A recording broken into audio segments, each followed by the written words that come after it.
Tapi menurut saya masuk akal kalau dia agak enggan, karena dia ingin supaya kabinetnya itu bekerja benar-benar efektif gitu, ya kan? Sementara kalau misalnya pemerintahannya itu harus dipindahkan pelan-pelan ke IKN, dia akan kehilangan konsentrasi. Kehilangan konsentrasi. Minimal 2 tahun, kabinetnya bukan bekerja, malah betul. Tata barang pindah. Nah, belum lagi kita bicara sumber daya. Itu ongkosnya kan jauh lebih mahal. Saya khawatir ini jebakan. Pak Prabowo dibuat untuk tidak sukses. Karena begitu dia harus menjalankan pemerintahannya dengan seluruh janjinya, terus kemudian dia harus menghadapi proses transisi pemindahan.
Itu tadi di awal pernyataan sebelum kita pindah ke Jakarta, Zulfikar mengatakan Pak Prabowo agak enggan. Dari mana indikator agak enggan?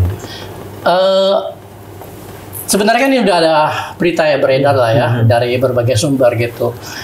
Tapi menurut saya masuk akal kalau dia agak enggan, karena dia ingin supaya kabinetnya itu bekerja benar-benar efektif gitu, ya kan? Sementara kalau misalnya pemerintahannya itu harus dipindahkan pelan-pelan ke IKN, dia akan kehilangan konsentrasi. Kehilangan konsentrasi. Minimal 2 tahun, kabinetnya bukan bekerja, malah betul. Tata barang pindah. Nah, belum lagi kita bicara sumber daya. Itu ongkosnya kan jauh lebih mahal, karena ada yang sudah pindah, ada yang belum, dan mereka harus koordinasi. Lalu kemudian akan ada orang yang harus pulang pergi Jakarta, IKN, dan sebagainya gitu. Ya, jadi sangat tidak efisien. Saya khawatir ini jebakan. Pak Prabowo dibuat untuk tidak sukses. Karena begitu dia harus menjalankan pemerintahannya dengan seluruh janjinya, terus kemudian dia harus menghadapi proses transisi pemindahan. Makanya menurut saya masuk akal kalau kita dengar kabar bahwa dia ingin Gibran yang pindah ke sana, sebentar dia tetap di Jakarta gitu. Cerdas. Ya kan? Dan keluarganya. Gitu. Jadi Gibran aja di sana IKN, dan lagian kan legasi dari bapaknya juga kan. Jadi ya biarin aja dia ngurus IKN gitu, Gibran ngurus IKN. Pak Prabowo konsentrasi Jakarta, berurusan sama makan siang gratis, kemudian hilirisasi dan sebagainya gitu. Karena fasilitas yang ada di IKN itu masih sangat terbatas gitu. Bukannya Gibran harus mengurus Jakarta dan kota-kota di sekitarnya melalui undang-undang daerah khusus Jakarta? Enggak. Mau jadi pembina. Kalau kita baca di undang RUU DKJ ya kan, nanti Dewan Aglomerasi itu akan dipimpin oleh seseorang yang ditunjuk oleh presiden. Dan itu bukannya wakil presiden? Bukan. Nah, agak spesifik bilang Pak belum. Jadi kita tinggal tunggu Pak Prabowo mau menunjuk siapa. Ya kan. Jadi kalau Mas Gibran sudah ditunjuk ke IKN, nggak mungkin juga ditunjuk yang DKJ. Iya. Biar kita nggak setiap hari kan Gibran. Iya. Tapi sebenarnya kalau saya lihat ya, undang-undang DKJ ini punya impact yang luar biasa sebenarnya terhadap Jakarta. Nah, kalau gitu kita balik ke Jakarta. Kita balik ke Jakarta. Apa tantangan Jakarta? Bicara IKN. IKN masa lalu. Masih masa lalu. Masa lalu dan masa yang akan datang yang nggak ada lagi. Kalau masa lalu nggak, Masya Allah. Mas Beo udah baca RUU DKJ? Belum. Pak Yusuf udah? Belum. Sepintas nggak banyak. Oke. Jadi ada beberapa poin penting gitu, termasuk tentunya pemilihan gubernur yang tetap menggunakan mekanisme pemilihan langsung 50% plus 1. Jadi nggak ada yang berubah di situ. Tetapi kalau kita lihat secara keseluruhan ya poin-poin yang ada di RUU DKJ ini sebenarnya ironis. Kenapa? 50% per 1 ya? 50% plus 1. Iya, itu pemilihan. Jadi akan ada 2 putaran. Kalau misalnya tetap ya.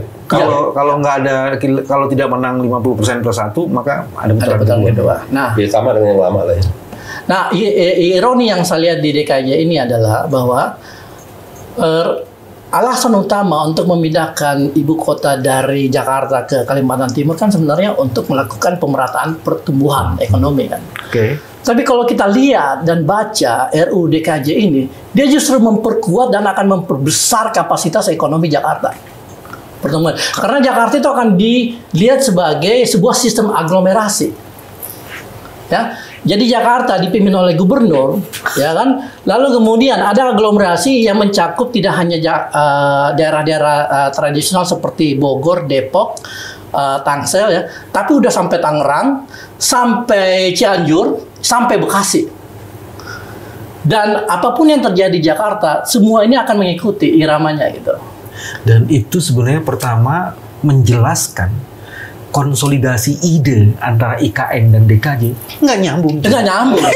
Memang nggak nyambung. Dan sekarang bingung-bingung sendiri. Sana mau digedein, malah mengecil. Benar.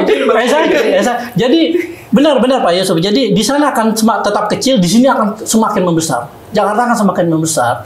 Sekarang itu APBD Jakarta itu sekitar 80 triliun, ya kan? Kalau kita bandingkan 4 kota, ya, atau 5 kota di seluruh Asia Tenggara yang paling besar, Jakarta itu adalah kota yang paling kaya dari aspek PDB, GDP-nya ya, gross domestic product-nya. Kalau kita bandingkan Jakarta sama Bangkok, sama Manila, sama KL itu nggak ada apa-apanya. Mereka nggak ada apa-apanya, iya, Jakarta nggak ada apa-apanya. Jakarta yang paling besar ekonominya. Ya tentu yang paling besar kalau kita lihat dari segi kota sih Singapura. Tapi Singapura kan city state, jadi nggak bisa kita bandingkan gitu. Dan Jakarta yang paling kaya sebenarnya, paling gede ininya GDP-nya ya. Lalu kemudian dari budget tahunan, Bangkok itu setengah dari Jakarta. Bangkok cuma setengah dari Jakarta. Manila itu 1/4. KL itu masih di bawah Jakarta. Bentar, ini masih kepo ya. Balik ke ini. Katanya masa lalu. Tamu pejabat dari luar negeri. Ya. Kalau mau ada keperluan rapat dan lain sebagainya di ibu kota, ke ibu kota Indonesia, ya. Dia naik pesawat, landingnya di mana? Ada satu bandara yang sedang dibangun, namanya Bandara VVIP. VVIP aja? Cuma VVIP aja. Tapi sebenarnya bandara ini tidak ada dalam rencana awal, setahu saya. Karena rencananya kan pakai Balikpapan. Master plan-nya itu adalah membuat. Karena takut dengan pertanyaan saya. Kan lucu. Landingnya di Balikpapan, tapi bukan ibu kota, masuk ke gate seperti kawasan. Nah, karena memang awalnya itu master plan-nya adalah Tri-City. Tri-City itu konsep 3 kota, Samarinda, Balikpapan, IKN. Kalau mau, mendingan begitu. Balikpapan dijadikan ganti nama menjadi ibu kota, jadi orang. Sebenarnya begitu, tapi diubah lagi gitu ya. Nah iya kan. Tapi kemudian sepertinya Pak Jokowi itu capek naik kendaraan gitu dari Balikpapan ke IKN karena 2 jam kan lewat jalan. Kalau udah jalan tolnya udah jadi sekitar 40 menit. Ya, tapi kan capek juga kan. Ya udah, jadi dibuatin bandara kecil, VVIP. Jadi very important person gitu. Yang kita ini nggak bisa mendarat di situ. Maksud lo Pak Yusuf nggak bisa jadi presiden? Tunggu dulu. Ya kan, jadi VVIP jadi bandara kecil. Jadi khusus untuk orang-orang tertentu aja gitu. Yang sebenarnya nggak punya efek ekonomi karena yang membuat satu kota itu tumbuh secara ekonomi kan ketika ada bandara yang bisa dipakai oleh semua orang kan. Nah, udah bisa balik Jakarta lagi belum? Pasca kita pindahkan, kita ini kan memindahkan sekarang. Kita pindahkan semua pemerintahan dan termasuk ASN-nya di sana. Ya. Kira-kira apa nih nanti? Ini yang dimaksud Mas Dewi ini, DKI ini. Iya, kan tadi DKI akan membesar, akan menjadi pusat ekonomi dengan lebih besar lagi. Betul. Nah itu kan akan punya pengaruh tuh kan pada semua persiapan-persiapan. Sementara ini yang pusat mau dipindah ke sono. Ini kan terjadi kayak dua gelombang kejut yang saling bertabrakan. Gitu. Ya, dan yang akan mempercepat pertumbuhan ekonomi Jakarta itu adalah perubahan yang sudah terjadi selama 5 tahun terakhir. Ketika Pak Anies memulai memimpin 2017. Apa misalnya apa? Jadi kebetulan ini bagian dari proyek penelitian saya juga ya. Jadi saya melihat politik urban di Jakarta seperti apa. Lalu kemudian apa? Mau ceritain bagusnya aja, ada bagus dan jelek ya? Terserah, kalau mau jeleknya juga boleh, yang bagusnya juga boleh. Gitu. Yang seutuhnya. Ya, saya kan akademisi. Mungkin yang bagus diceritain, yang jelek bukan kejelekan, mungkin kekurangan atau belum sempat dikerjakan.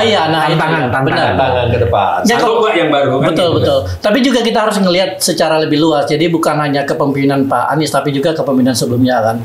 Karena kalau saya perhatikan, ya dalam analisa saya, Jakarta itu mulai mengalami pertumbuhan sejak eranya Bang Yos sebenarnya. Bang Yos yang memulai. Betul. Jadi momentumnya dari situ ketika dia mengambil keputusan untuk membangun Transjakarta busway.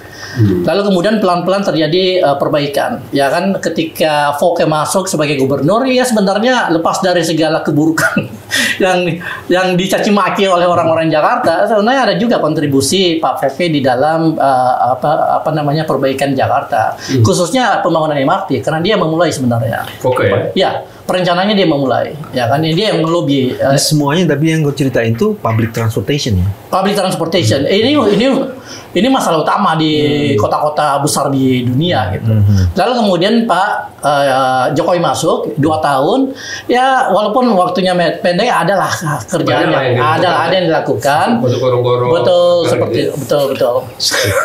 Lalu kemudian bawa mobil, bawa SMK, lalu kemudian Pak Basuki masuk, ya ada kontribusinya juga. Tetapi perubahan yang signifikan menurut saya yang dilakukan secara fundamental itu ketika Pak Anies masuk. Terus terang, ketika Pak Anies terpilih jadi gubernur, saya tuh agak skeptis. Ya, saya kenal Pak Anies sudah lama gitu. Tapi saya belum melihat kredensial beliau di masalah tata kelola urban. Jadi saya agak ragu, ini Anies bisa nggak ya? Apa indikator yang dibilang signifikan di public transportation? Nah, 3 aja misalnya. Nah, ketika 3 tahun berlalu, ya kan, kemudian saya melakukan penelitian ini, saya melihat bagaimana perubahan itu dilakukan langsung secara fundamental dari dalam, ya.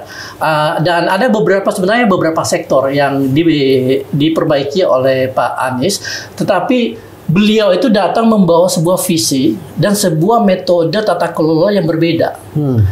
Itu yang di dalam ilmu sosiologi perkotaan disebut sebagai collaborative urbanism.